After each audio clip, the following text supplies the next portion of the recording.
we're mere days away now from seeing it in players' hands for the first time, seeing a reaction, and I think unanimously across the studio we feel immensely proud of what we've achieved. I feel we've really stepped up from the first game, and in every department the game plays beautifully, it looks beautiful, it sounds beautiful. It's been a long time coming, and I'm been ready for it to come out for a while, and it feels really good just to kind of be anticipating, waiting to see what people think and see what it does out there in the world and see what the reaction is to it. I think it's exciting.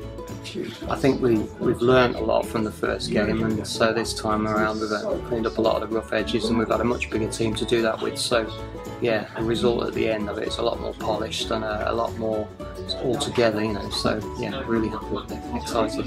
It feels really good. Overwhelming, especially to me personally, I suppose, because I'm quite fresh in the industry still.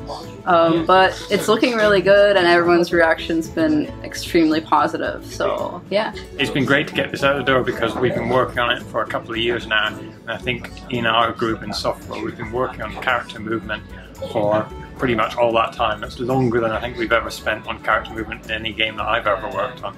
I think my favourite bit that I did was the thing called the Pagey Power cutscenes. You kind of beat a Pagey in the overworld, and he calls in his buddies to try and transform the landscape.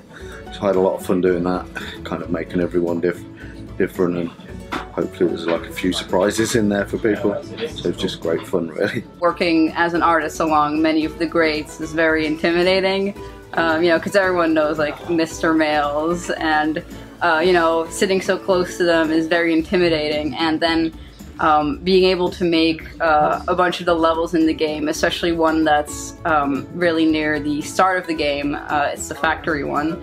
I was especially proud of that one, and it's a great feeling to be able to work next to these people at the same level as well, and yeah, it's been great. Because we've spent so long just trying to get it right, and we challenge ourselves every time we see something that's not quite right or it doesn't quite chain together. We'd say, that's not right, let's go back, fix it. And so we've kind of revised things several times throughout the project, and stopped and kind of, not restarted from scratch exactly, but we've pretty much gone back over and over things. Yeah, I was really pleased with the way some of the characters and even just some of the props, the simple things turned out, like the Laylee bell. It's just a really simple thing, but I think when you jump to it and it just works, it does the job, and it's nice and quick, and it's my kind of old school animation. Shake left and right, it just disappear. I think players will love how good it feels to play, how smooth it is, how slick it is. I think players are going to absolutely adore the soundtrack, where we've had 4 great composers who have all contributed to the soundtrack of the game, and obviously being an artist as well, I'm going to big up how pretty the game looks. The performance of it across all formats, so whatever format you get, you can get a premium experience. And I like the switching states. I think we've done some clever stuff, so each level's got a different twist to it. I think this is one of the games I'm most proud of making so far in my career. It's certainly one that I continue playing after after we've wrapped up on it, more than any other game. So no, I think it'll go down well. I'm really positive for it. I just hope plenty of people know it's coming out, and you know, it's up there, enough people's street that we get to make a 3rd game. I think the thing that will surprise people the most, certainly that I enjoy when I'm playing it, is the fact that the game isn't completely linear, that you're not forced to go from one place to another, and you can spend some time in the overworld. You can think, oh, well, I've done that really difficult level now, I need to just relax a bit. So you just try and explore, open up a few more worlds, a few more books, and then you think, right, I'm going to go back in now and then try. And you've got the choice of which one you can try.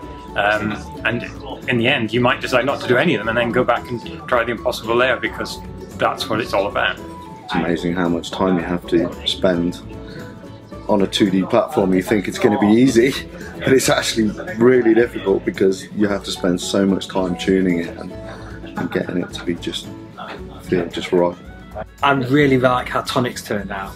We always knew we wanted Tonics in the game, but what they do and add to the game is really fun and can mean something different to a lot of different people, making the game easier, more accessible, harder, more challenging, or just visually fun and appealing in lots of different humorous ways. So I really like that, and I think that helps us set a standard for ourselves with a Tonics feature, which we want to do in future games as well. Yeah, I think people will be surprised by the lair itself too, so It wasn't what I was expecting when I first went through the door. So.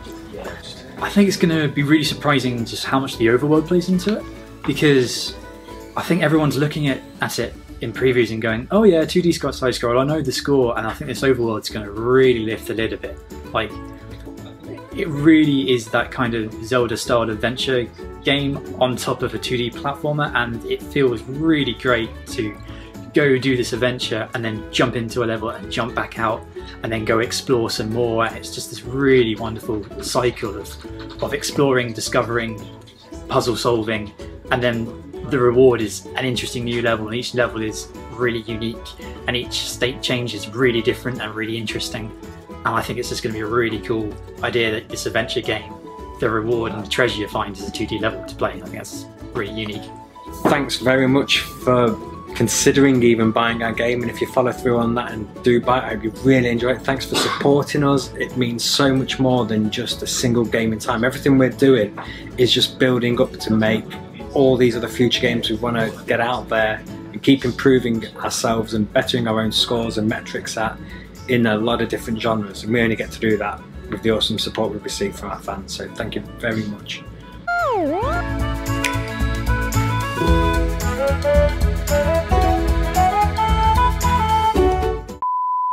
When are you going to run out of beat points? Yeah. I don't think you can. They just keep...